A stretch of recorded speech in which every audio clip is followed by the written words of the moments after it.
JDCap 26 here. This is just repairs and hobbies, and we have the easy system here. And as before, we used this. I showed this in another video.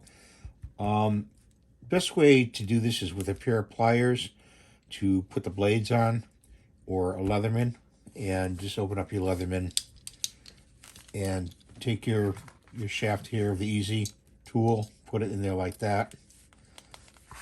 All right. And you really want to grab the top part like this. See the top above the shaft? Okay, and push it down. Take your blade, line it up. Okay, line it up like that. Turn it.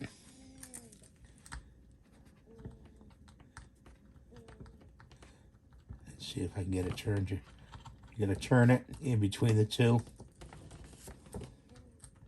like that, and let it go. And then the blades together.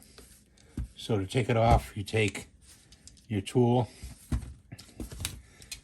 put it on that collar again, right here. It's not going to hurt the collar. Okay, you're not going to hurt it at all. It's pretty tough. Put on the collar, press down, turn it to line up the slots, and it's off. Okay? So that's what I want to show you today. And keep the kit that it comes in. Thanks for watching. Have a great day, and we'll see you in the next video. Bye for now.